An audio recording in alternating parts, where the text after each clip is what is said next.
नमस्कार, आप देख रहे हैं प्रतिपक्ष संवाद। मैं हूं आपके साथ खीम सिंह कोरंगा।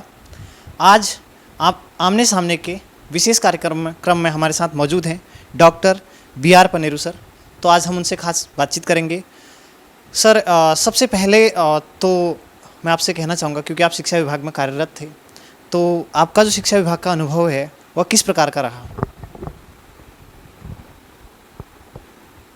मैं शिक्षा विभाग से रहा हूँ। LT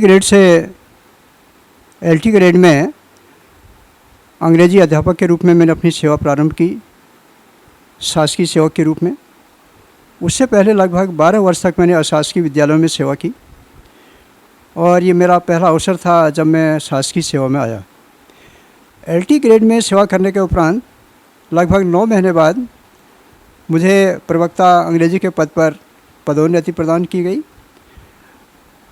उसके पश्चात करीब 9 वर्ष तक मैं प्रवक्ता रहा और लोक सेवा आयोग उत्तर प्रदेश इलाहाबाद से एक विज्ञप्ति निकली थी हाई स्कूल में प्रधानाचार्य की। उसके लिए मैंने 1982 में आवेदन किया था, लेकिन बहुत लंबे समय तक आयोग में साक्षात्कार या लिखित परीक्षा की प्रक्रिया संभव नहीं हो पाई। तो 1992 में मैं लिखित परीक्षा में सम्मिलित हुआ आयोग की। उसके बाद 93 में साक्षात्कार हुआ और 1994 से मैंने हाई स्कूल में प्रधानाचार्य के रूप में कार्य करना प्रारंभ किया। लगभग 1.5 वर्ष के पश्चात मुझे राजकीय इंटर कॉलेज के प्रधानाचार्य के रूप में प्रमोट किया गया और 3-3.5 वर्ष तक मैं इस पद पर रहा। उसके बाद में क्लास 1 ऑफिसर के रूप में मुझे उप प्राचार्य डाइट में के रूप में टेहरी भेज दिया गया और उसके उपरांत जिला शिक्षा अधिकारी रुद्रप्रयाग, उसमें जिला विद्यालय निरीक्षक पदनाम था, तब जिला शिक्षा अधिकारी अल्मोड़ा, उसके बाद प्राचार्य डाइट अल्मोड़ा, उसके बाद जिला शिक्षा अधिकारी उधम सिंह चंपावत, जिला शिक्षा अधिकारी बागेश्वर, जिला शिक्षा अधिकारी उधम सिंह नगर के पद पर मैंने कार्य किया। तदुपरांत मुझे संयुक्त शिक्षा निदेशक जॉइंट डायरेक्टर के रूप में गढ़वाल मंडल में भेजा गया और सेवानिवृत्ति से कुछ समय पूर्व मैं संयुक्त शिक्षा निदेशक या जॉइंट डायरेक्टर कुमाऊं मंडल के रूप में आया। आपकी जो कृतियां हैं, आपकी जो पुस्तकें हैं, वर्तमान में हम लोग देख रहे थे, तो आपने जो ये पुस्तक लेखन का कार्य किया वह जो है किस प्रकार से आपने कहाँ से प्रारंभ किया था और कब से आपने पुस्तक लेखन प्रारंभ किया?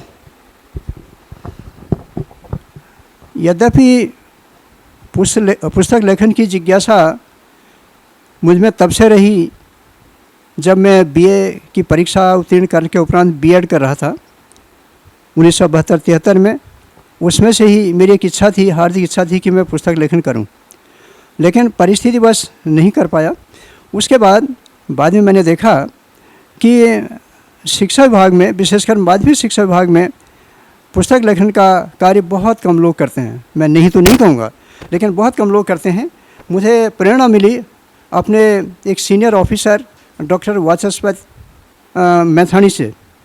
उन्होंने एक पुस्तक लिखी थी, तो उनकी पुस्तक मुझे देखने को मिली, बल्कि उन्होंने मुझे एक पुस्तक उपलब्ध भी कराई।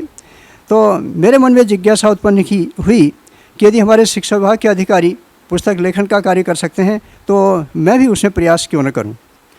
सेवा में रहते रहते मेरी 2 पुस्तकें प्रकाशित हुई, एक तो भारत विभाजन और दूसरा भारत विभाजन और हिंदी कथा साहित्य। जब मैं सेवा में था तब ये दोनों पुस्तकें मेरी निकल चुकी थी, लेकिन सेवानिवृत्ति के बाद फिर मैंने बहुत सारी पुस्तकों का प्रणयन किया है, उनकी रचना की है और इसमें भी मुझे प्रेरणा मिली। जब मैं सेवानिवृत्ति के करीब था अगस्त 10 में, उससे पहले मैं अपने तत्कालीन शिक्षा सचिव डॉक्टर राकेश कुमार जी से मिला। उनको मैंने अपनी दोनों पुस्तकें उपलब्ध कराई और जब एक बार मुझे फिर उनसे पुनः मिलने का अवसर प्राप्त हुआ तो उन्होंने मुझसे कहा, आप सेवानिवृत्ति के बाद क्या करेंगे? मैं बड़े असमंजस में था। मैंने कहा, मैं IAS अधिकारी को क्या जवाब दूं, जो शिक्षा सचिव थे और हमारे नियुक्ति अधिकारी भी थे। तो मैंने कहा, सर अभी तो मैंने कुछ सोचा ही नहीं है कि मैं क्या करूं। तो कहने लगा, आप पुस्तक लेखन का काम करिए। तो अचानक मेरे दिमाग में बात आई। मैंने सोचा कि मैंने इनको 2 पुस्तकें दी हैं, तो मैंने उनसे पूछा क्या आपको दोनों पुस्तकों को पढ़ने का अवसर प्राप्त हुआ? तो उन्होंने कहा, मैं किस लिए कह रहा हूँ। उनके कहने का आशय ये था कि शायद उन्होंने मेरी पुस्तकें पढ़ी और उसके बाद वो मुझे प्रोत्साहित करने के लिए उन्होंने ये कहा कि आप आगे लिखने का कार्य करते रहे। उसके बाद तो मेरी काफ़ी पुस्तकें निकल चुकी हैं, उनका मैं यहाँ पर संदर्भ देने का प्रयास करूँगा। पहली पुस्तक भारत विभाजन, दूसरी भारत विभाजन और हिंदी कथा साहित्य, इनका उल्लेख मैं पहले कर चुका हूँ। उसके बाद हिंदी मुहावरा कोश निकला मेरा। हिंदी मुहावरा कोश ने काफ़ी प्रसिद्धि प्राप्त की।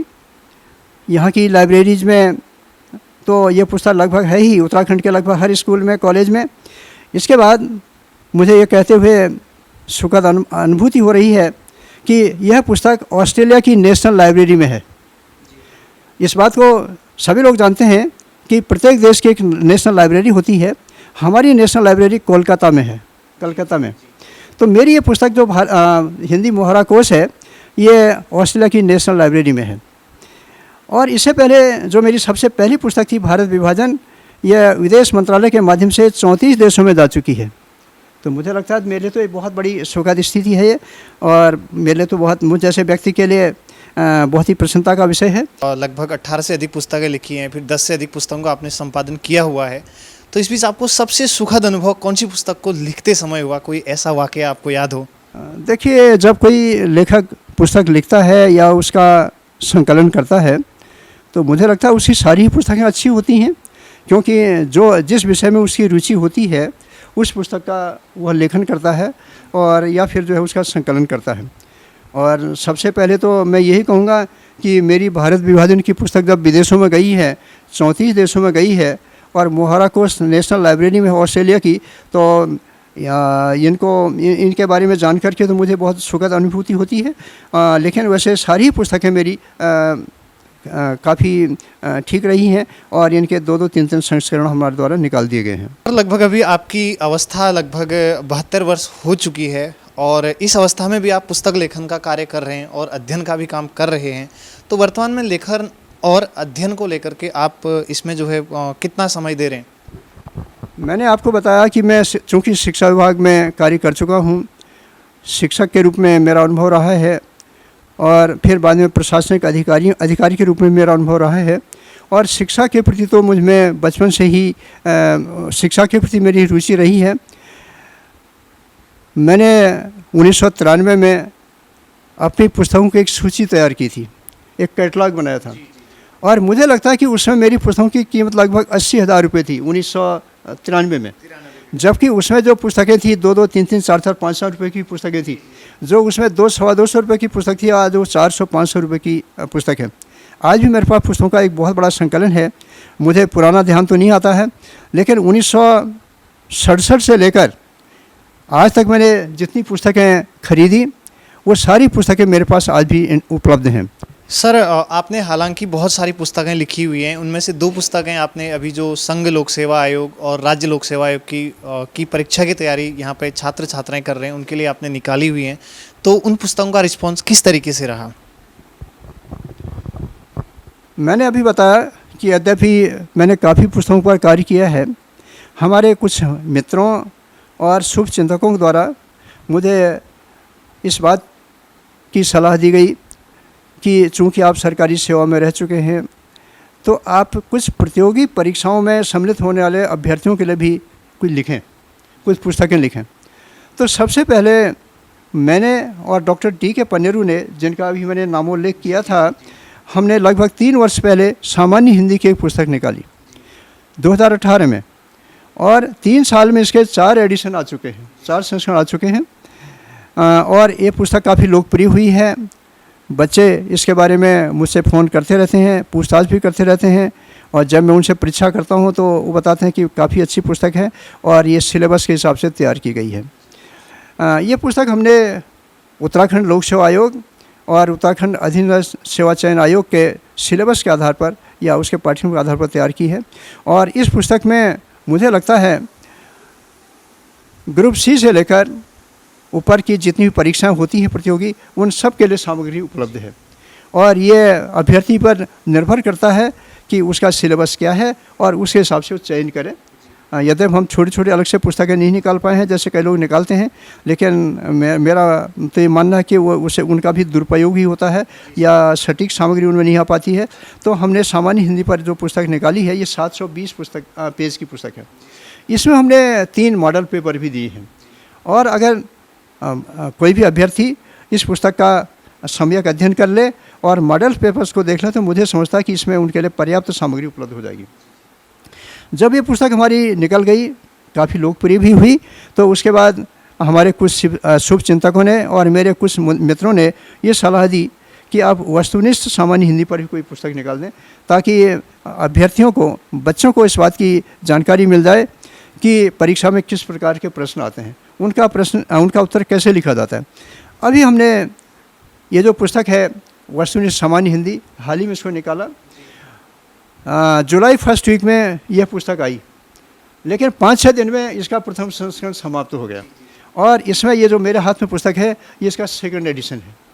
ये हमने हाल ही में निकाला है, अगस्त में आया है ये। तो इस पुस्तक के संबंध में भी लोगों की ओपिनियन आ रही है, उनके अभिमत आ रहे हैं, बच्चों के, अभ्यर्थियों के या अध्येताओं के, तो उनको भी ये पुस्तक काफ़ी अच्छी लगी है, ठीक लगी है। तो अभी हम लोग बात कर रहे थे डॉक्टर BR पनेरू सर से और उन्होंने किस तरीके से हमारे सवालों का सटीक जवाब दिया और किस तरीके से उन्होंने अपने जीवन में संघर्ष किया और सटीक शब्दों में आपको संदेश दिए और कितनी मेहनत आपको करनी है, किस प्रकार से आपको तैयारी करनी है, ये सब आपको सर ने बताया। और अन्य जानकारी के लिए देखते रहिए प्रतिपक्ष संवाद। मैं हूँ खीम सिंह कोरंगा।